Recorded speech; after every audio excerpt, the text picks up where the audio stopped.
예, 발심에 관해서 지금까지 얘기를 했는데 첫째 시간 마지막까지.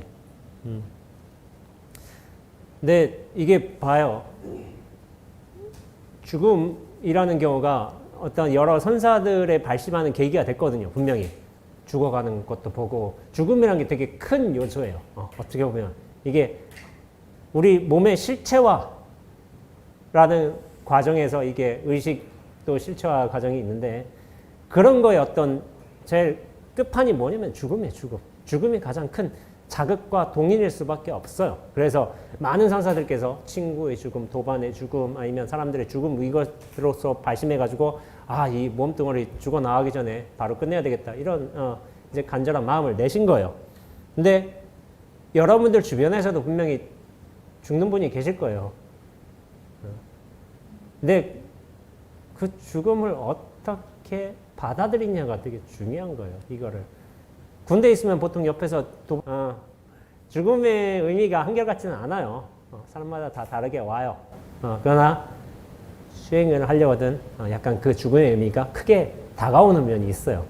저 같은 경우도 어떻게 보면 그것이 수행의 시작점이라고 말하기는 힘들지만은 제 옆에 전우들이 15분 전에만 저렇게 즐겁게 이야기하던 전우들이 죽어나갔잖아요. 그러니까 저도 죽음에 대해서 심각하게 고민을 한 거예요. 그때가 아마 25쯤 됐을 거예요. 참. 근데 죽음이 없어도 상관이 없어요. 왜냐하면은 이 삶이란 게 참 고맙게도 죽음이 아니어도 어떤 무상함을 느끼기 하기 위해서 여러분들에게 수많은 형태의 고통을 보내주고 있어요. 고통을 주고 있어. 이런 말을 하면. 근데 고통이 왜 오느냐? 깨달을 기회를 주기 위해서 이렇게 온 거예요. 이 무상함을 느끼라고. 이게 부처님이 보통 분이 아닌 거예요. 이게 진리가, 진여가. 고통을 막 보내줘요. 여러 방식으로. 기회다, 찬스다 하는데, 이걸 이렇게 피하려고, 저렇게 피하려고 막 하고, 정면 대결해야 돼요. 어떤 면에서는. 정면 승부를 봐야 돼요. 이거를. 온전히 받아들이든지, 아니면 전체로 뻗어나가든지. 근데 두 개 똑같아요, 결과는.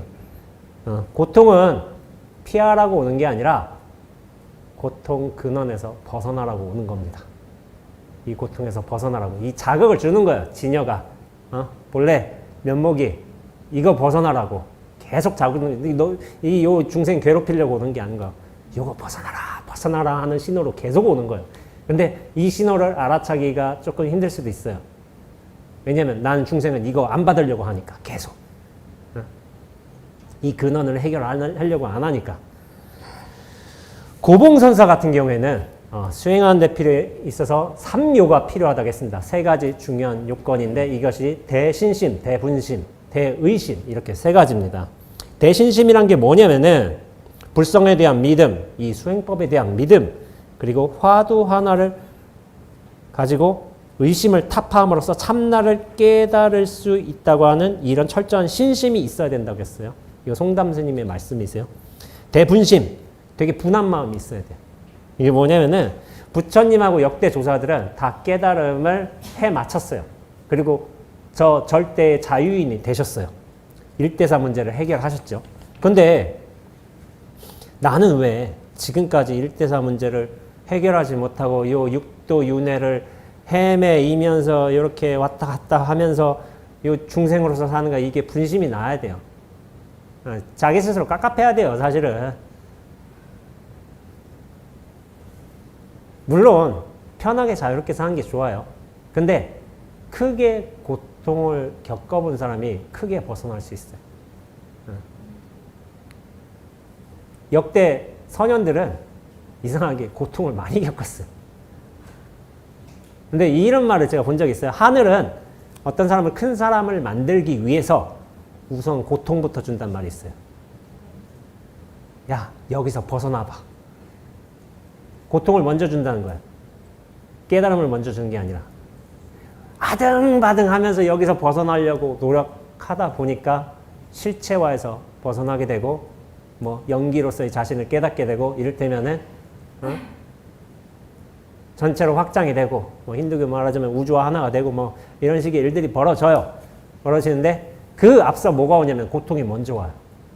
그래서 저 같은 경우도 좀 고통을 민감하게 느꼈던 것 같아요. 어렸을 때부터. 아, 난 왜 이렇게 괴롭지? 10대 때부터. 제가 책에서 자주 표현했거든요. 현실과의 분리감에 대해서 어떻게 표현했냐면은 질문이 멈춰지면 스스로 답이 된다. 그 책 저자 속에 현실에서 5cm 정도 떨어져 있는 듯한 분리감이라고 했어요. 그거를 저는 문득 왔어요. 그게 18살 때. 그래서 괴로웠어요. 되게 괴로웠던 것 같아요. 이거 어떻게든 벗어나보자 했던 것 같습니다. 대의심이 있어야 된다. 화두수행은 이렇게 의정을 키워서 의단을 만들고 뭐 은산철벽 뭐 이렇게 만들어서 그것이 결국 의심이 한 생각이 팍 깨지면서 깨달음의 세계로 자연스럽게 들어가는 과정을 거칩니다. 화두수행 이론 이렇게 뭐 화두 받고 그 다음에 의정 일으키고 의단 만들고 은산철벽 뭐 이렇게 하면 되게 쉽잖아요. 완벽한 이론이잖아요. 완벽한 이론인데 문제는 뭐냐면은 이 모든 게 다 완벽하더라도 문제는 내가 아니라는 게 있어요. 저 이론은 완벽해.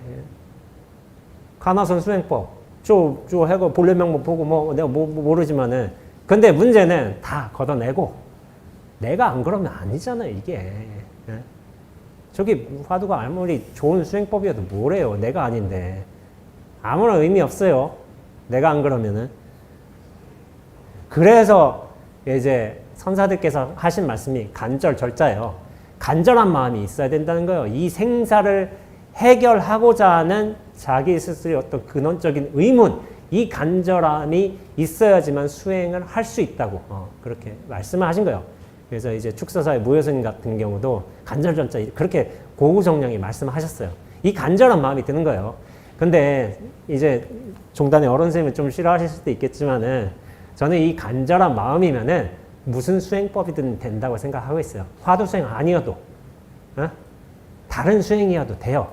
그 간절한 마음이면 자기 인연에 맞게끔 수행의 인연도 나타나게 되어 있습니다.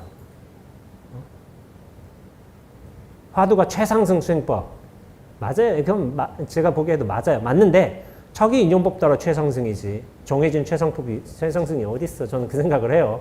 근데 저는 선수행하고 맞았어요. 화두 수행하고 맞느냐? 그것도 그렇지는 않은 것 같아요. 뭐 의단, 뭐 은산철벽 이런 거 있잖아요. 저는 잘 몰라요. 전 화두가 그렇게 들어가 본 적이 없어요. 근데 나중에 제가 조사선이라는 선풍에 대해서 얘기를 하겠지만은 조사들은 그런 과정 거치지 않았어요. 근데 조사들만 그런 게 아니라 일반적으로 간화라는 수행법이 이런 과정들, 의정과 의단과 뭐 다성일편과 은산철벽이란 과정을 거치지만은 일반적으로 전 세계적으로 깨달은 사람들은 그런 과정을 거치지 않았어요. 그냥 순간, 몰록, 문득 이렇게 탁 들어가 버린 경우가 많았어요. 의단을 키우고 의정을 세우고 이런 과정이 없었단 말이에요. 이거는 화두에서 간화선에서 나타나는 어떤 순차적인 방법론, 과정론이에요. 과정론인데 문제는 내가 간절하지 않다는 것.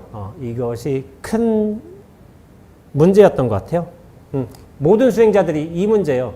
간절해지면은 의정도 일어나고 의단도 생기고 대신심, 대분심, 대의심 이것도 자연스럽게 생겨요. 그런데 이 신심과 분심과 의심이 분리된 것이냐? 아니에요. 이거 한 통이에요. 한 통. 그냥 한 통인데 면목을 이렇게 보자면 신심이고 이렇게 보자면 분심이고 이렇게 보자면 의심인 거예요. 사실은 분리되지는 않았어요. 제가 볼 적에는. 앞서서 제가 말씀드렸잖아요. 이 대신심과 분심과 의심이 있으려고 하던 간절한 마음이 있었는데 남학혜영 전사 그렇게 육조스님 찾아가서 한물건 여기에 꽉 막혀버리니까 8년간 창구한 거예요. 8년간. 근데 남학혜영 전사는 대단한 근기에 선사하셨어요. 근데 이분도 8년 창구했어요. 8년을.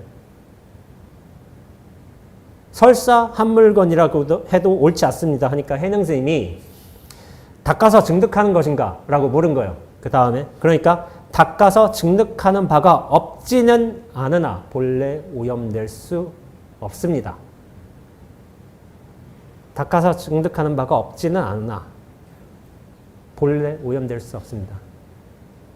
이 수행의 과정이 어쩔 수 없이 필요하긴 하다는 거예요. 이 나로부터 벗어나기 위해서. 그러나 이 눈앞은 본래 오염될 수가 없어요. 나로부터 벗어나기 위해서 수행이 안 필요한 건 아닌데 이 눈앞은 원래 있었기 때문에 오염되는 바가 없다는 사실인 거예요. 그러니까 육조 스님께서 오염되지 않는다는 것은 그것이야말로 바로 모든 부처님들이 혼념하는 바이다. 그대가 이미 그러하였고 나 또한 그대와 같다. 하러 가면서 남학회양 스님을 인가해 주셨습니다. 그럼 여기서 끝이었느냐? 인가했잖아요. 깨달으면.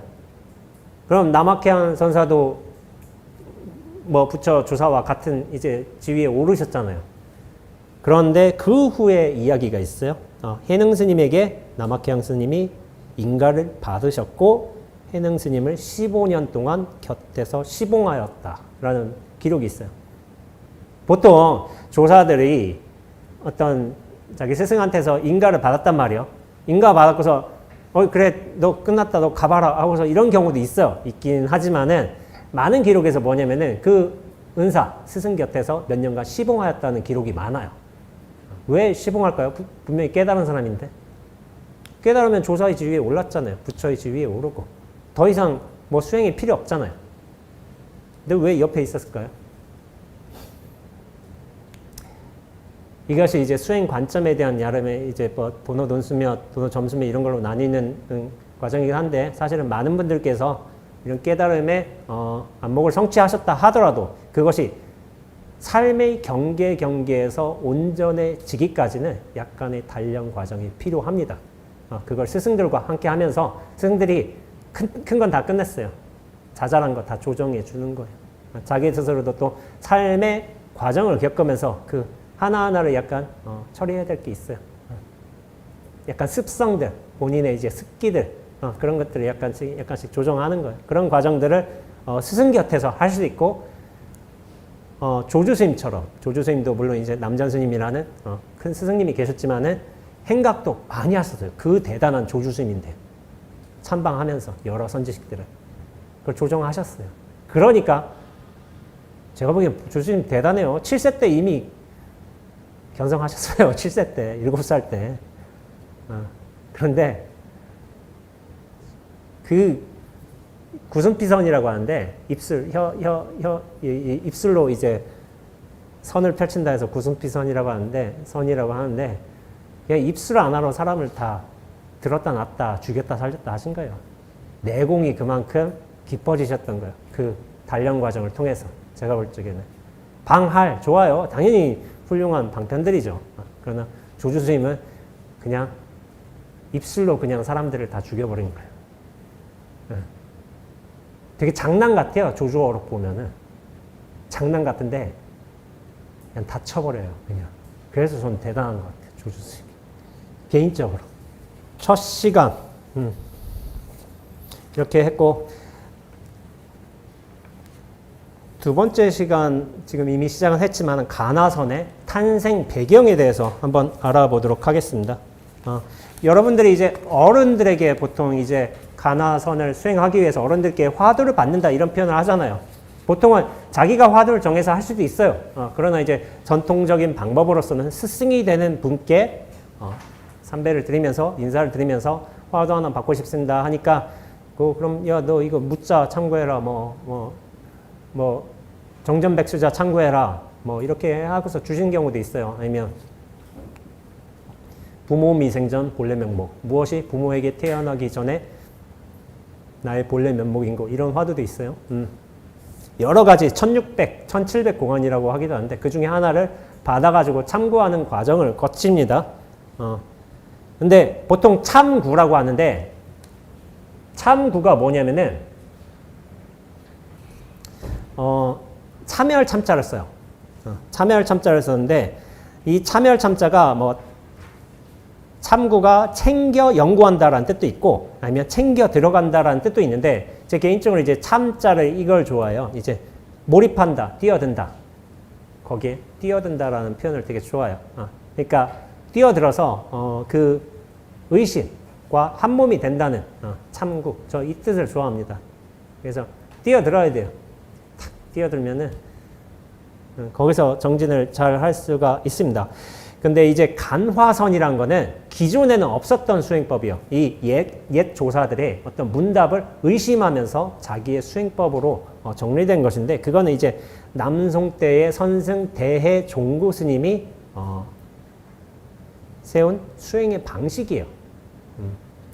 그거를 이제 그 당시 우리 선의 황금기 시대라고 한다면 보통 당송 시대를 언급해요. 당나라 시대, 송나라 시대가 선의 황금 시대. 수많은 수행자들이 있었고 선에 대한 수많은 연구도 있었고 그리고 수많은 도인들이 나오기도 했어요. 어떻게 보면. 그러니까 당송 시대가 선의 황금 시대예요. 그때는 이제 어떻게 됐었냐면은 선원 총림에서 방장이라고 하는데 현재 우리 조계 중에서는 방장과 주지가 나뉘어져 있지만 방장과 주지가 똑같았어요. 주지가 방장이에요. 곧 깨달음에 얻은 최고 어른이 주지까지 겸했어요. 그렇지만 이 방장 스님이 주지 스님이 조참 아침 법문을 하시고 이제 저녁 법문이 이제 만참을 하신 거예요. 그 다음에 이 법문을 들으면서 수행했어요. 낮 시간에 뭐 할까요? 보통 선에선 오전 정진하고 오후 정진하고 뭐 하는데 보통 그 시대에는 일 많이 했어요. 일. 선에서 왜냐면은 먹고 살아야 되니까 일 많이 했어요. 좌선은 좀 개별적으로 맡겼어요. 야 너희들 알아서 해라. 근데 조참 아침 법문하고 저녁 법문은 꼭 참여를 해야 됐어요. 그 당시에는 이제 방장의 법문이 이제 법왕의 법문, 이제 불조의 말씀과 다를 바 없다고 믿고 있었고, 또한 이제 방장은 이제 부처를 대신해서 이제 중생들을 교화하고, 이제 교화하는 생불, 현신불, 이었기에 주지의 법문은 절대적인 권위를 갖고 있었어요. 그렇지만 수행은 좀 개별적으로 좀 맡겼던 경향이 있습니다. 다만 본인이 공부하다가 좀 의문나는 영역은 있을 거 아니에요. 그러면은 이제 방장과 독대를 한다든지 입시를 한다든지 해가지고 어떤 공부의 견처를 점검받고 그렇게 했습니다. 그런데 이제 조사선 시대라고 해요. 이제 수많은 조사들이 어떤 스승과의 기연에 의지해서 어떤 깨달음에 의해서 이렇게 수많은 선사들이 깨달은 조사들이 나오기도 했지만 이 조사선 시대를 지나서 이 깨달음에 인연된 경우들이 무수하게 있을 거 아니에요. 그것들을 나중에 문서화서 정리하는 과정을 이제 거치게 되었어요. 이제 당말, 당시대부터 시작해가지고. 그래서 뭐냐면은 분양선소 선사 시대 무렵부터는 역대 조사들과 유명한 선사들이 깨달았던 오도 인연을 책으로 모아서 그거를 참고하게 된 상황이 벌어졌어요. 근데 그 수많은 기원들이 있을 거 아니에요. 근데 그걸 참고한다고 해서 깨달을 수 있을까라고 조금 의문스러워 할 수도 있어요. 그 공안집으로서 수많은 것들이 나왔는데 1700 공안의 출전인 경덕 점등록이라는 이제 그런 공안집이 나왔고 설두중현의 송고백칙의 원우극근 선사예요. 이제 대종고스님의 스승이시죠. 원우극근이 수시차거 평창을 붙인 벽암록. 수시차거 평창 아세요? 이거 모르실 거예요. 이거 수시는 미리 드러내 보인다 그런 뜻이고 차거라는 건 거기에 대해 이제 평창은 거기에 대해 해설을 한다는 것이고 차거는 덧붙인다 그런 뜻 같은데 그런 것 같아요. 근데 이제 그런 선사들이 설두 중현 스님이 어떤 공안에 대해서 이런저런 평가를 한 거를 또 후대의 조사들이 거기에 대해서 다시 재평가하고 다시 뒤엎고 그런 거를 했어요. 그래서 되게 어려워요. 읽기가 벽암록이. 저도 지금 계속 보고 있거든요. 보고 있는데 이걸 어떻게 풀어낼까 이런 생각을 하면서 사실은 봐요. 보고 있는데, 그러면서 또 이제 천동정각의 송구백칙에 만송행수가 수십 평창을 붙인 종용록 같은 게 있고, 후에 무문회계가 고칙공안 48칙에 평창과 송을 게재한 무문관이 있다. 그러면서 우리나라에는 진각 해신국사가 고려시대 고칙공안 1454칙에 관한 여러 조서들이 영과 송을 집대성한 선문영송집이 있다. 선문영송집을 아시는 분들은 거의 없으실 거예요. 이거는 자기가 거기에 알고서 의지가 있어서 구해서 볼 수 있지만 보통은 보기 힘들어요. 왜냐하면 생각해 보세요. 이거 1700 뭐 하나라도 좀 제대로 좀 해야지 뭐 나머지를 좀 알든가 말든가 하는 거지. 뭐 하나도 아닌데 뭐 1700까지를 볼 수 있겠어요. 그거 힘들죠. 힘들고 한데 원래 대선사가 이 간화선이라는 거를 이제 선창하기 전에는 수많은 선사들이 스승과 제자 사이에 인연에 의해서 이런 깨달음으로 들어갔지만은 스승의 직지인심, 아까 전처럼 뭐 여릉의 쌀값이 얼마나 되는 거 곧장 보여줬어요. 그거를 통해서 제자가 견성성불하는 과정에 도달했지요. 무엇이 부처이냐? 마삼근, 마가세근입니다. 깨달을 사람은 곧장 깨달아요. 곧장 들어가지고. 그렇지만은 화두라는 게 기능이 뭐냐면은 이 분별을 막아버리는 거예요.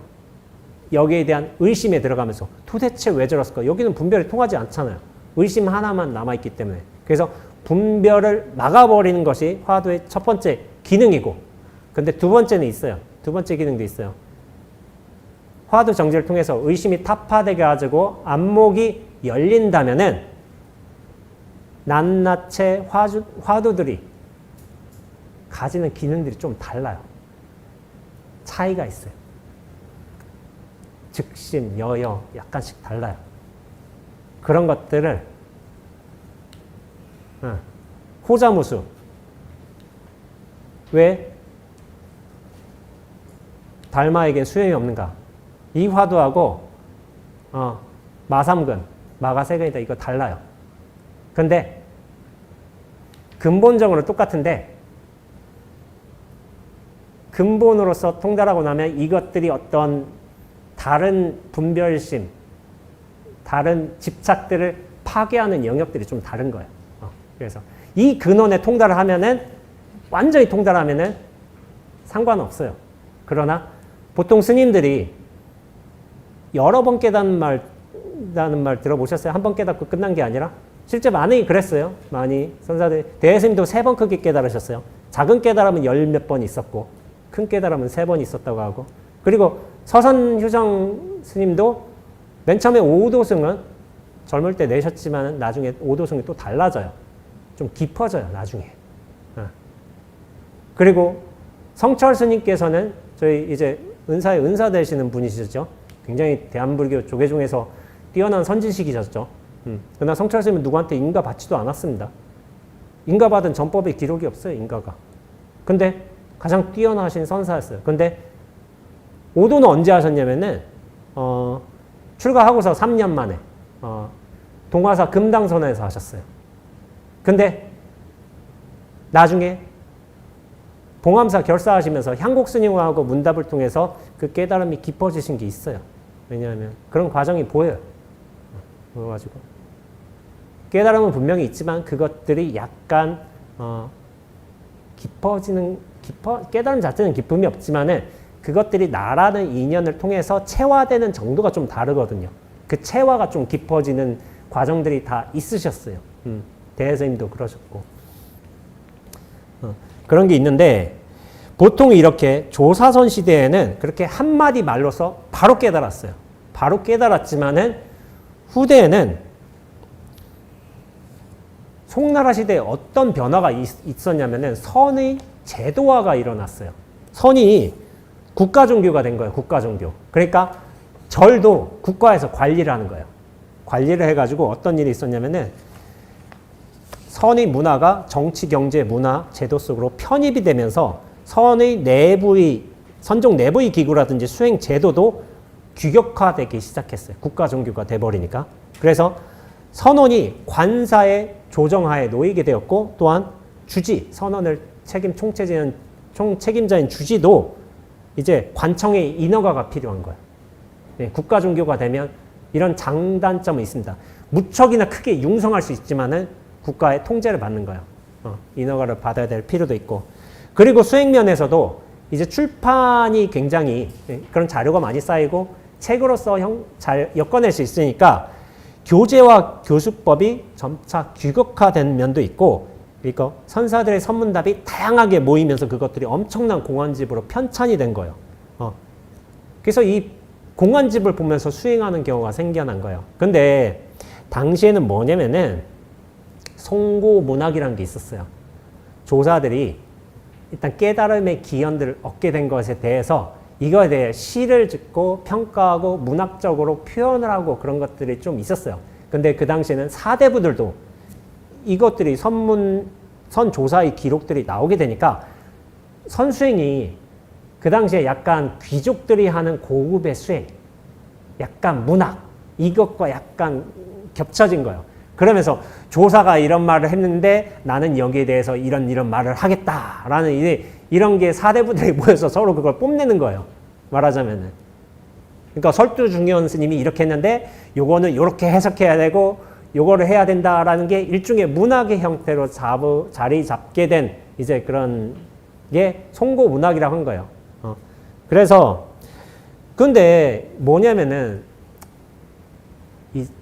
이 조사들이 한 말이 내가 가진 관념과 어떤 이해로서 이렇게 해석하려고 하는 게 그게 바른 뜻일까요?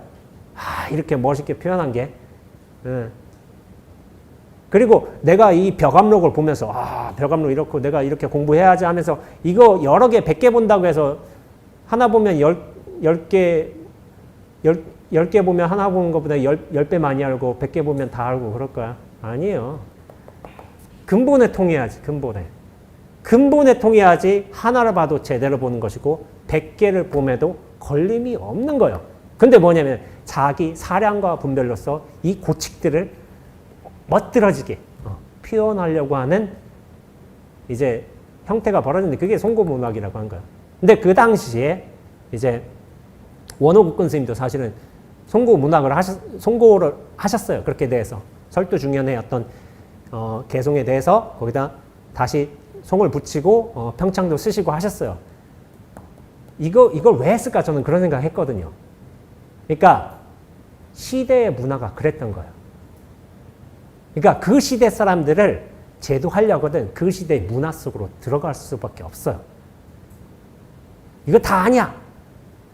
그너에 통달해야 돼. 이렇게 한다기보다는 그것에 빠져있는 사람들이 있으니까 그 방법으로 본인이 들어가서 가르치는 수밖에 없던 거예요. 사대부들이 그렇게 하는데 그러면은 거기에서 뛰어난 견해, 압도적인 지혜를 보여주는 수밖에 없는 거죠, 사실은. 그래서 이렇게 하실 수밖에 없었겠구나 하는 거를 생각을 했는데 대스님은 거기에 굉장히 반대를 하신 거죠. 의리선, 문자선. 이것이 의리로 해달리고 뜻으로 해달리고 문자를 어떻게 고급스러운 문자를 써서 이게 좀 문학적인 가치를 지니게 할까 그런 시류가 생겨 나버리니까 나중에 자기 스승 원호국근 선사의 벽암록을 불질러 버리게 됐어요. 쓸데없는 짓. 그러니까 스승이 어떻게 저서를 그렇게 불질러요. 스승에 대한 반발이라기보다는 이런 시류, 행태가 있었던 것에 대한 어떤 엄준한 좀 일갈이었죠. 태워버림으로써. 그렇게 했지만은 결국에는 그때 간화선이란 건 뭐냐면은 이 어록과 공안들을 여러 가지 보면서 이걸 해석하고 뜻을 헤아리고 이런 것들이 어떤 문학의 형태로서 사대부한테 그리고 심지어 그 당시에 수행하는 수많은 납자들이 그렇게 했지만 그렇게 하지 말고 딱 화두 하나만 정해서 그거 의심을 통해서 본래의 면목 자리로 들어가게끔 이렇게 수행하는 방식을 정한 게 결국은 대해종고 스님이었습니다. 그러니까 선사들이 어떤 기연을 통해서 깨달았잖아요. 그 기연을 내 눈앞에 놓은 거예요. 이렇게 다 조주 묻자. 계에게는 불성이 어떻게 없습니까? 물론 조주스님한테 벌어진 일이지만은 확인과 그러나 그것을 내 눈앞에 놓고서 내가 의심에 들어간 거예요. 그러면서 여러 가지를 참고하라고 하진 않으셨어요. 여러 가지를 참고하면은 이제 그 해석이지, 해석. 해석은 의미가 없어요. 그 본뜻에 통해야지. 그런데 그 본뜻에 통했다 하더라도 그것이 나에게 체화되는 깊이가 다르면은 여전히 조금씩 막히는 부분들이 있어요. 그래서 그런 경우에 이제 선지식에 의지해서, 선지식이 다른 화두를, 왜냐면 아까 전에 말씀드렸다시피 화두마다 약간의 타파되는 분별의 속성들이 달라요. 그런 것들을 맞게끔 다시 화두를 제시해 주시고, 하셨던 것 같아요. 그리고 대혜선생님도 화두가 계속 바뀌었어요. 3번의 큰 깨달음에서. 그렇기 때문에 그런 이런 문자선, 의리로서 헤아리는 선의 시류의 어떤 반대에서 제대로 정진하지 않은 의미에서 이 간화라는 선풍을 만들게 되셨습니다. 조사선 시대에는 조사선과 그래서 간화선이라고 해요. 조사선 시대에는 스승의 어떤 주도권을 가지고 제자들이 깨달음을 이루었어요. 근데 간화선 시대에는 스승이 제자에게 화두를 줘요. 화두를 주지만은 제자가 알아서 참고를 해야 돼요. 참고를 하고 그러다가 어느 정도 견처가 생기고 안목이 생기면 그걸 스승한테 점검받는 시대였어요. 그러니까 조사선이 어떻게 보면은 그게 생생하잖아요. 스승과 제자가 왔다 갔다 했으니까. 근데 간화선 시대는 어떤 한 화두를 개인적인 어떤 수행, 간절함에 의지해서 그걸 타파해야 나가야 한다는 이제 그런 과정이 있었어요. 의정을 만들고 의단을 만들고 그런 구체적인 과정들이 있었는데 이것에 대해서 약간 현실적인 이유가 있었던 것 같기도 해요. 당송시대에 선의 황금기 시대였잖아요. 그 당시엔 또 출가하는 수행생들이 엄청 많았어요. 그전에는 우리가 이제 육조라든지 남학회양이라든지 이렇게 여러 선사들 얘기를 하지만은 극소수의 스님이셨어요. 깨달은 스님들의 기록만 그렇게 남아있던 것이지. 그러나 당송시대에는 그 회상에, 그 절에, 그 산에 천여대중, 이천여대중 이런 표현들이 많았거든요. 1000명이 같이 살았던 거예요. 그런데 지금 한 산에 1000명 살아도 엄청난 거잖아요. 그렇게 수많은 납자들이 모이다 보니까 하나하나 개별적인 지도를 못해요. 근기를 파악하기도 힘들고. 그러니까 화두를 주는 거야. 너 이거 참고해라. 그렇게 해가지고 그러다가 좀 안목이 트이는 사람이 있으면 와서 점검도 받고 그렇게 한 거였죠. 근데 그러면은 야 조사시대의 가풍이 훨씬 직접적이고 야 이렇게 가르침 받고 이렇게 하면 참 저게 좋지 않냐, 가다는 별로지 않느냐 이런 생각을 할 수도 있잖아요. 저거는 자기가 알아서 참고해야 되는 거고. 근데 제가 볼 땐 별반 차이는 없어요. 뭐냐면은 조사시대의 어떤 인가, 전법이 이루어진 경우도 결국에 자기 간절함에 의해서 신심이 투철한 사람이 공부했던 거고, 간화시대에도 자기 간절함에 의해서 신심이 투철한 사람이 공부했으면 결국에 인가를 받아요.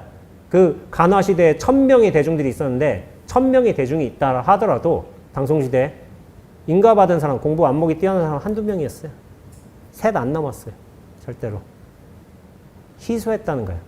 그런데 그 희소했던 공부인들의 기록이 다만 조사선 시대에 나타나는 것 뿐이지, 그게 조사선이 뛰어나고 간화선이 모질하다, 저는 그렇게 해석하지는 않습니다. 둘 다 뛰어난 수행법이에요. 그러나 시대적 정황이, 그리고 대혜스님도 이제 사대부들한테 이제 수행을 지도했는데 보통 서신으로 지도를 했거든요. 직접 만나진 않았어요. 당신 살던 곳이 되게 멀리 떨어져 있었거든요. 그래서 그 서신으로서 어떤 화두를 제시하고 그것에 대한 어떤 경계 달라지는 거를 그렇게 지도하셨던 것 같아요.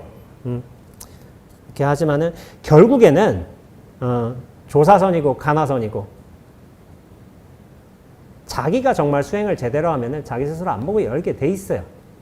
선법의 영향을 받지 않아요. 간화선이란 게 조사선의 어떤 일부의 수행 방법을 뜻하는 거예요. 넓게 보자면 조사선의 어떤 한 수행 형태예요. 전혀 다른 형태라고 볼 수는 없고, 그리고 정말 내가 수행을 잘해서 내가 안목을 연다면은 스승은 자기 안목 열린 인연만큼 나타나게 돼 있어요. 어떤 선법의 영향, 무슨 수행을 하느냐 그거 아니에요. 자기 안목이 열린 만큼 나타나는 게 스승의 모습입니다. 그래서 자기 안목 여는 게 중요한 거예요. 스승으로 나타난다니까요. 지금 에어컨 소리 잉 하고 나오잖아요. 아까 전부터 계속 나왔거든요. 이 에어컨 소리가 법문으로 들리세요? 무정도 설법하고 있다고 하는데 저렇게 계속 설하고 있어요. 여러분들 제 목소리 듣고 있잖아요. 저 아까 전부터 저러고 있었어요. 응. 저 양반 아까 전부터 저러고 있었다니까 계속. 저거 소리 들어야 된다니까요. 이 말 소리만 듣지 말고.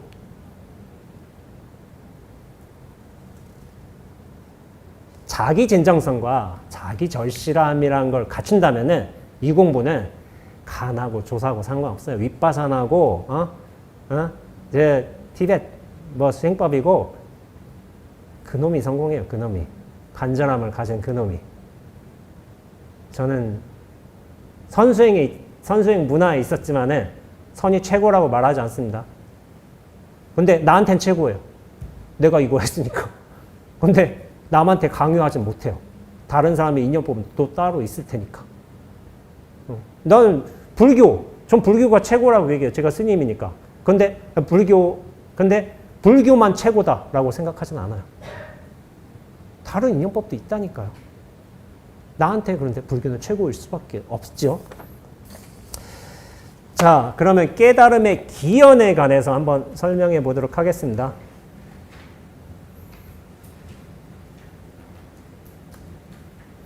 깨달음이 이런 지금 종정 스님이신 이제 진재 스님께서도 종종 말씀하시지만 보는 찰나 듣는 찰나에 깨닫는다고 하세요. 그렇게.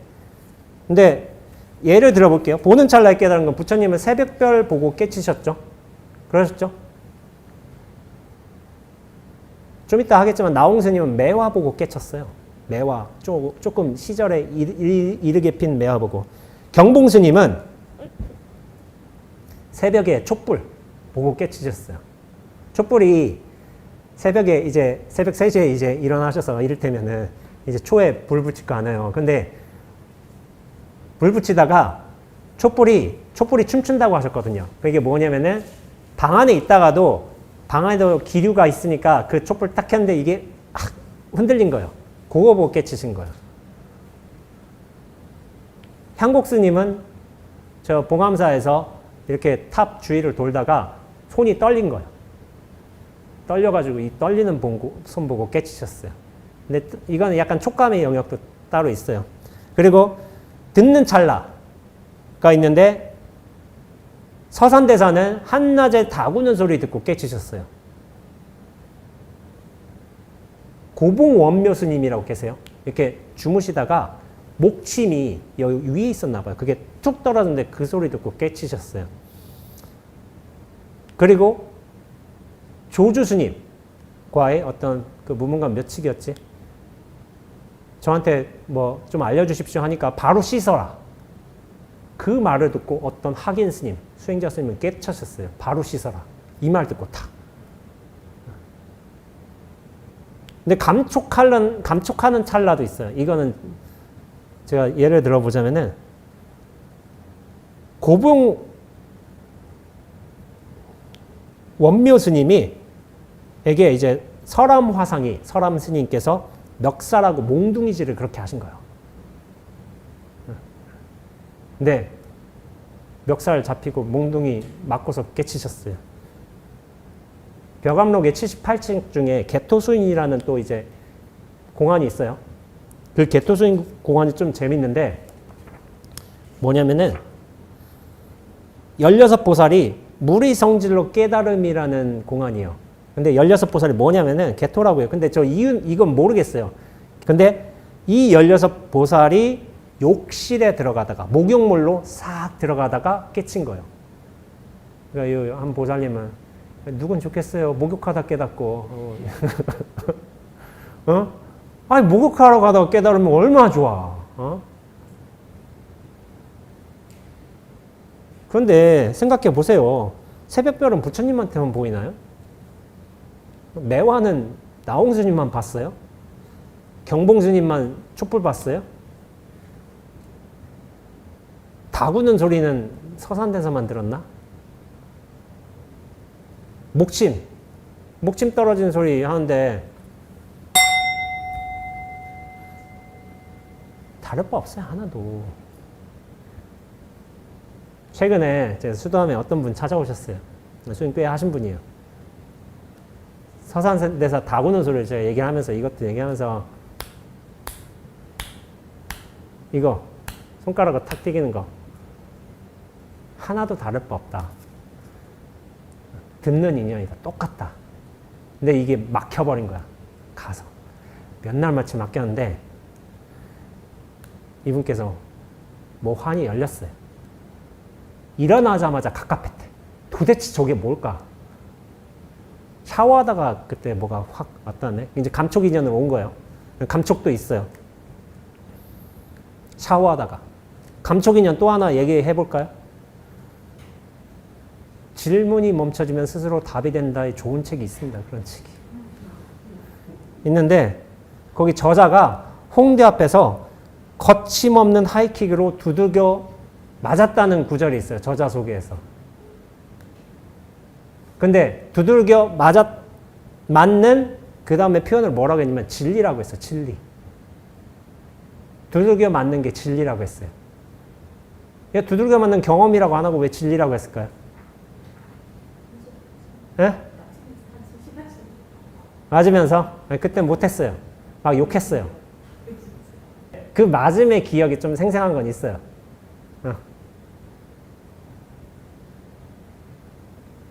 근데 누군가는 저 원자는 맞아야 돼. 원자 맞는 게 진리다. 라고 해석하면 잘못 해석한 거예요. 맞는 거는, 이거. 촉감의 영역이에요. 촉감으로도 진리는 들어옵니다. 진리 표현돼요. 덕산 선생님이 왜 때렸겠어요? 자꾸. 이게 탁탁 때렸단 말이에요. 이게 들어간 게 아니라 맞았어요. 이 생생하게 맞아야 돼요. 맞는 게 누가 나를 때렸다 그게 중요한 게 아니라 촉감으로 진리가 표현된다는 말이에요. 그거는 좀 이따 나홍선사의 개송으로서 소개하도록 하겠습니다. 운문스님 같은 경우도 목주스님한테 이제 참방했을 적에 목주스님이 멱살 잡으면서 도 이랬어요. 도가 뭐냐면은 이를 도자, 이 길도자이기도 한데 이를 도자라고 쓰기도 해요.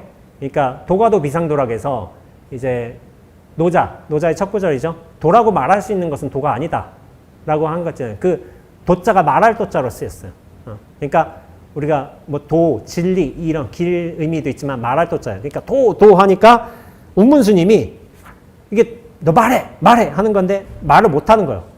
그러니까 이 자식이 무용지물이라고 이거 가라고 해가지고 한 거예요. 그러다가 이제 운문스님은 그래도 이 목주스님이 깨달은 스님이라는 믿음이 있었어요. 그러니까 한 번 맞고 두 번 맞고 하는데 마지막으로 세 번째를 찾아갔어요. 그러니까 목주스님이 야, 너 누구야? 그러니까 저 운문입니다.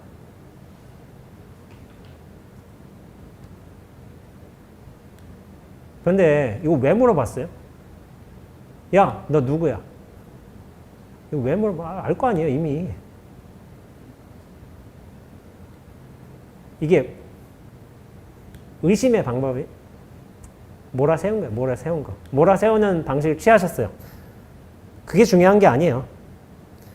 다시 또 멱살 잡고서 말해 하는데 운문스님이 자신이 없었죠. 당연히. 그러니까 멈칫거리는 거예요. 그러니까 문 밖으로 탁 쫓겨나는데 근데 한 발을 방에서 떼기도 전에 그 목주스님이 문을 쾅 하고 닫아버린 거예요. 그러니까 발이 빠지지 않았잖아요. 그러니까 발목이 부러져 버린 거예요. 그러니까 운문스님이 아픔을 찾지 못하고 하고서 소리를 질렀죠. 네, 그러다 깨달았어요. 이게 어떻게 왜 깨달았어요 이거? 촉감의 인연이 있겠고 발목 부러졌잖아요. 두 번째로 보자면은 소리의 인연이 있었어요. 곧장 들었어요. 자기가 낸 소리를 자기가 들어버렸어요. 근데 거기에 분별 사량이 통하지 않은 상태에서 들어버린 거예요. 이걸 제가 곧장 듣는다고 하는데 곧장 들어서 깨달았습니다. 여기서 나옹선사의 개송을 제가 말씀드려 보도록 하겠습니다. 나옹선사 유명한 개송이에요. 이 장엄연불에도 나와요. 이거 아미탑을 제하방 착득심두 절망망 염도 영궁 무념처 육문상방 자궁광이라는 개송이 있어요. 이거 들어보신 분? 이거 되게 중요한 개송이에요. 제가 이번 강의에서는 중요한 개송인데 아미타불이 어디 있냐? 마음에 꽉 붙들어 절대 잊지 말라. 생각기 다해 생각마저 끊어진 곳에 이르면은 육문에서 항상 자궁의 광명이 빛나리라. 뭐 별스럽지 않아 보이잖아요. 어떻게 보면은. 근데 이건 해석하기에 따라서 대단한 개송이에요. 나옹해근 스님이 20세 무렵에 이제 이웃 친구의 죽음을 보신 거예요. 그러니까 이게 발심을 하신 거예요. 이거 생사 문제 해결해야 되겠다. 이렇게 발심을 하셔가지고 여기저기 이 생사 이거 어떻게 했냐 누구도 해결 안 해주는 거예요. 그러니까 요연 스님이라는 분께 찾아가가지고 거기 출가를 한 거예요. 그러다가 25세 용맹정진을 하신 거예요. 용맹정진을 하시니까 장잡으라 하셨어요. 잠도 안 자고 눕지도 않고 용맹정진을 하셨어요. 그러다가 4년 수행 뒤에 29살 때 겨울에 눈이 쌓인 뜰을 거닐다가 조금 일찍 꽃핀 매화를 보고 깨치셨어요. 보는 인연으로 깨치셨어요.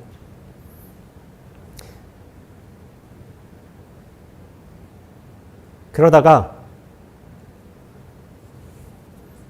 나옹 스님이 지공법사의 법을 읽고 또한 평산철임 화상일 거예요. 평산철임 스님의 또 법을 두 분의 법을 이었어요. 지공화상은 누구셨냐면은 실제로 이제 인도에서 오신 분이었고 이제 평산철임 화상을 제가 알기로는 이제 임재종의 가풍을 이으신 선사셨어요. 선사인데 두 분의 법을 읽고서 다시 고려시대로 고려로 돌아오니까 이제 국사가 되셨어요. 나중에 국사가 되셨는데 공민왕의 어떤 국사가 되셨죠. 그러다가 이제 원효암에 머물고 계셨는데 나옹 스님의 누님이 국사가 되니까 자기 동생이 이게 절에 자주 온 거예요. 자주 와가지고 근데 이제 누님은 내 동생이 국사야. 지금 말하자면 내 동생이 종정이야. 조계종 종정이. 그러면 막 들어가가지고 막 하지만 나는 이제 내 동생이 종정 됐으니까 나는 이제 극락은 바로 간 거야. 막 바로 티켓 나온다고 해가지고 막 되게 뿌듯했어요. 그러니까 주변에 뛰어난 선지식이 있어가지고 저 선지식이 내 걸 다 대신해 줄 것이다. 라는 식으로 이제 그런 이제 나옹 스님의 누님께서는 이렇게 믿고 있었던 거죠. 그러다가 나옹 스님이 이걸 한번은 안 되겠다 이런 거야. 그래서 누님을 불러 앉혀놓고서 이렇게 말씀하신 거예요. 그리고 혼자서 밥을 먹었어요. 밥을 먹은 다음에 혼자서 밥을 먹은 다음에 누님한테 물은 거예요. 누님은 배가 부르십니까? 이렇게 물은 거예요. 그러니까 식사는 자네 혼자 있는데 내가 배부를 일이 있겠는가? 이렇게 되물은 거죠. 그러면은 나옹 스님이 물은 거죠. 연불은 제가 하는데 그럼 누님이 극락 가겠습니까? 한 거예요. 그러니까 여기서 할 말이 없는 거죠. 그래서 누님 극락 가면 뭐 하시게요? 이렇게 물은 거예요. 그러니까 아니 아미타 부처님이 상주설법을 하신다는데 나 아미타 부처님 만나 뵙고 그 법문 듣고 싶다고. 지금 현세에서 뭐 10만억 국토를 지나서 서방 정토 극락세계에 계셔서 거기서 중생들을 위해 법문을 설하시고 계신다고 하잖아요. 깨달은 사람인지 그런 이론상으로는 그래요. 근데 아미타 부처님을 만나보라는 거예요. 그러니까 말씀하신 거죠. 아미타 부처님은 찾아야지 만나지. 찾지도 않고 어떻게 만나겠습니까? 한 거예요. 그때부터 이제 누님이 간절하게 염불을 한 거야. 나무 아미타불, 나무 아미타불. 이게 스님 막 승복도 빨면서 밥도 먹으면서 산행하면서 이렇게 간절하게 염불을 하다가 그만 이제 호련히 눈, 귀, 코, 혀, 몸, 뜻이 새롭게 태어났다. 육문이죠. 안이비설신이. 안이비설신이니까 새롭게 태어나면서 전혀 다른 소리를 듣게 되었다고 해요. 나홍선사께서 누님을 위해 수행하라고 지어준 개송인 거예요. 근데 수행을 안 할 때는 이게 뭔 소리인지 몰랐어요. 이게. 수행을 안 할 때는 야 좋은 시겠지. 야 국사가 지어졌으니까. 그렇게 생각을 했는데 자기 스스로 일념에 이르니까 이 시와 이 시가 뜻하는 바와 한 몸이 되어버린 거예요. 이걸 다른 식으로 표현하자면은 나라는 관념, 아상, 애고에서 벗어나서 윤학과 전체와 하나가 되었다는 소식인 거예요. 일념. 탁 되니까 그때부터 육문에서 보고 듣고 느끼고 생각하는 모든 것들이 달라져 버렸어요. 왜 달라지냐면은 내가 보는 거하고 내가 느끼고 내가 생각하는 거하고 전체가 보고 전체가 듣고 전체가 생각하면 전혀 달라요. 이걸 자기 경험으로 체득한 거예요.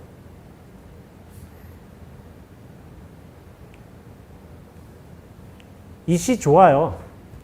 첫 두 구절 뭐냐면은 아미타불 제하방 착득심도 절망. 이거는 수행하는 과정을 뜻해요. 찾잖아요. 일단 진리 어디 있을까? 아미타 부처님 어디 있을까? 착득심도 절망. 그걸 막 찾아 나서는 거예요. 세 번째, 네 번째는 깨달음의 순간을 뜻합니다.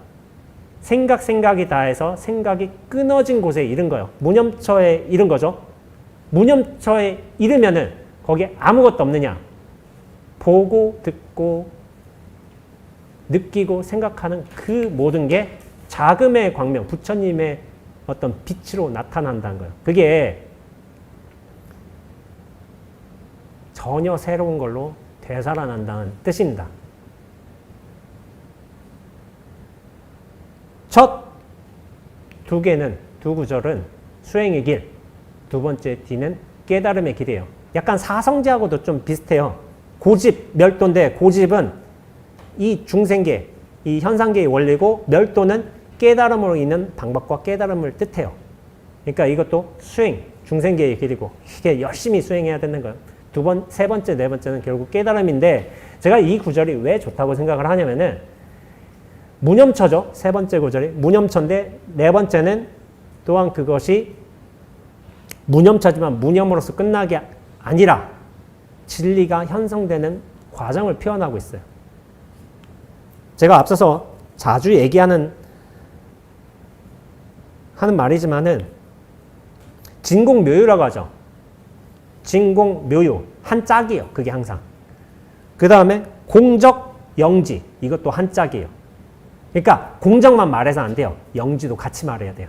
혹시 아시는 분 중에 현요라고 하시는 걸 아시는 분이 있을지 몰라요. 제가 가지고 다니던 단주가 현요였어요.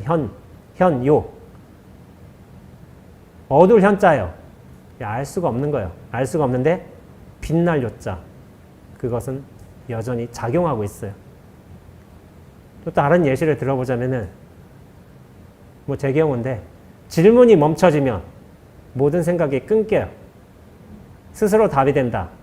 이념법에 의해 다 답으로 드러나게 돼 있어요. 그냥 제목 적은 거 아니에요. 그럴듯한 그걸로 적은 게 아니라 법수에 맞춰서 적었어요.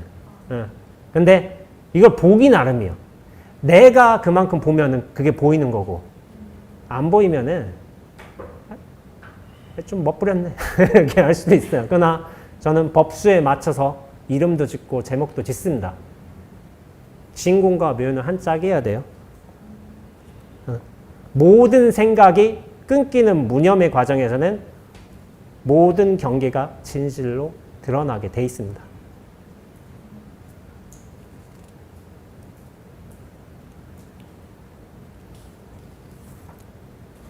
그래서 전체로 본다는 건 뭐냐면은 제가 곧장 보고 곧장 들으라고 하는데 나라는 2년을 거칠 뿐이에요. 근데 이 2년이 중심이 되지 않아야 돼요. 그래서 제가 예전에 그런 말을 한 적이 있어요. 스님은 어떻게 글 써요? 이런 말을 한 적이 있어요. 누가 그런 말을 묻더라고요. 그래서 그냥 생각나는 대로 써요라고 솔직하게 말씀드려요. 생각나는 대로 써요라고 솔직하게 말씀드리는데 실제로 저는 생각나는 대로 씁니다. 막 복잡하게 하지는 않아요. 저는 이런 느낌으로 써요. 허공에 맡긴다고. 허공에 그냥 맡겨요.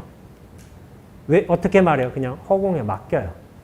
허공이 지가 알아서 원죄라는 인연을 타고서 말하겠죠. 그냥 맡겨요. 제가 한다는 느낌이 아니라. 저도 몰라요. 근데 그냥 맡겨버려요. 그러면은 그게 자연스러운 인연과 호흡으로서 살아나는 게 분명히 있습니다. 마조스님의 법성산매에 관해서 한번 말씀드려 볼게요. 육문, 우리가 보고 듣고 맛보는 것이 사실은 우리가 굉장한 번뇌의 집착과 그런 오염된 요소로서 받아들이지만은 사실은 우리가 전체로서 이 안목이 확장된다면 그것이 진리가 2년마다 생생하게 살아나는 모습이 됩니다. 그것을 이제 마조스님의 법성산매에서 이런 말씀을 해주세요. 미혹에 대응하여 깨달음을 말할 뿐이니 본래 미혹이 없다면 깨달음 또한 있을 수 없다. 미혹이 있어서 깨달음을 말한 것 뿐이요. 중생이 없다면 부처도 없어요. 일체의 중생은 애초부터 법성산매를 벗어난 적이 없이 늘 법성산매 속에서 옷 입고 밥 먹고 말하고 응대하고 있다. 이미 여러분은 산매 속에 있다는 거예요. 옷 입고 밥 먹고 말하고 눕고 졸고 이러고 있는 거예요. 그러므로 육군의 작용과 모든 행위와 동작이 모두 법성이다. 법이 성품이라는 거예요. 말하고 듣고 느끼고 생각하고 이게 법의 성품이며 작용인 거예요. 근데 근원으로 돌아갈 줄 모르고 이름을 따르고 모습을 좇으면은 미혹한 생각이 망령되어 일어나 여러 가지 업을 짓게 되지만 이거 말하자면은 단순하게 말하자면 나로 들어앉아 버리면 업을 짓게 된다는 거예요. 나로 들어앉으면은 그 소리예요. 근원으로 돌아갈 줄 이 원래 허공과 같은 바탕으로 돌아가지 못하면은 그 모든 것들이 진실한 법성, 법의 성품이 드러나는 인연들이 되지만은 나로 들어가면 업이 된다는 거예요. 업이 실체가 되고 만약 한순간 돌이켜 비추어 볼 수 있다면 모두가 성인의 마음이다. 한순간 돌아가 비추어 볼 수 있다면 전체가 본다는 거예요. 전체가. 똑같은 말입니다. 내가 보는 게 아니라 근원이 보는 것이고 눈앞이 보는 것이고 전체가 보는 겁니다. 이게 우리 많이 들어봤잖아요. 중생즉 부처라고. 그리고 번뇌즉 보리라고. 이거 많이 들어봤잖아요. 근데 이게 너 잘하면 수행 잘하면 이렇게 될 수 있어. 이런 가능성의 영역을 뜻하는 게 아닌 거예요. 본래 그렇다는 거예요. 본래. 근데 수행하는 문화로 들어가면은 그냥 우리가 중생을 떠나서 부처되는 걸로 착각한다고요. 그리고 번뇌를 버리고 지혜를 따로 구할 수 있는 거라고 착각한다고요. 저희 노장님 뭐라고 하셨는지 아세요? 우리 탐진치 삼독을 버려야 된다고 하잖아요. 이거 없애버려야 된다고. 근데 저희 노장님 뭐라고 하셨냐면은 탐진치 삼독이야말로 진정한 나다라고 했어요. 이거 버려야 된다고 이거 없애야 된다고 말하지 않으셨어요. 알고 보니까 이게 진정한 나였더라. 이거 겸허한 마음에서 하신 게 아닌 거예요. 이게 본래 한 발짝도 움직일 필요가 없는 법성의 자리가 원래 이렇다는 거예요. 근데 그래서 증도가에서는 이런 말이 있어요. 절학 무의한 도인은 배움이 끊겨진 한가한 도인은 부재망상 불구진이라 망상을 없애려고 하지도 않고 진리를 구하지도 않는다. 망상 진리가 나누어져 있다면 이미 이분법의 세계, 분별 세계에 빠져버린 거예요. 무명실성이 즉 불성이요. 우리가 무명, 이 근원적인 번뇌, 어둠 상태를 이거를 우리가 벗어나야 된다고 하잖아요. 무명을 벗어나서 이제 진리의 실상을 체득한다 뭐 이런 말을 하는데 무명이 실제 성품이 사실은 부처의 성품이다. 그리고 환화공신이 즉 법신이로다. 이 헛개비와 같은 몸이 사실은 법의 몸이라는 거예요. 이게 가짜 몸이 아니라 우리가 나로부터 집착할 때는 이걸 벗어나야 되고 이게 뭔가 부정한 것 같고 그렇잖아요. 전체의 시선에서 전체 안목에서 보게 된다면 이 몸 하나하나의 작용이 진리로 나타난다는 거예요. 그래서 육문상방 자금광이라고 하잖아요. 육문 보고 듣고 느끼고 생각 보고 듣고 뭐 느끼고 생각하고 이 모든 것들이 진리로서 나타나게 된다는 것. 이것이 또한 법성 삼매입니다. 그런데 이 법성 삼매는 전체로 확장돼서 느끼는 거는 이 깨달음을 얻는 자는 불교인들만 있지는 않아요. 수많은 사람들이 있어요. 제가 예전에 저기 붓다비 퀘스천에도 얘기했지만 에카르트 톨레 약간 우울증 환자였어요. 우울증 환자인데 깨달았어요. 수행 없었어요, 그 사람. 근데 의심은 있었어요. 의심. 강렬한 의심이 있었어요. 간절한 의심. 그것 때문에 깨달은 거예요. 그거 하나만 있으면, 간절한 마음이 있으면 본래로 바로 돌아갑니다. 원래 우리가 법성삼매를 벗어난 적도 없고 또한 부처의 자리에서 떠난 적이 없었으니까. 십자가 요한 그런 분들도 깨달았어요. 왜 크리스찬 중에 왜 깨달은 사람이 왜 없겠어요? 근데 좀 표현법이 달라요. 골방에 들어가서 깨달은 거예요. 어둠 속에서. 하나님은 숨어 계신데 자기도 숨어 있을 때 하나님을 만난 거예요. 나는 하나님을 만나지 못해요. 하나님이 됨으로써 하나님을 만난다고 할 수 있고 눈앞이 됨으로써 눈앞을 만난다고 할 수 있는 것이고 전체로 확장됨으로써 이 전체가 된다고 말할 수 있는 겁니다. 이 개송 좋아요. 틈틈이 생각해 보시고 두 번째 강의 여기서 마치겠습니다.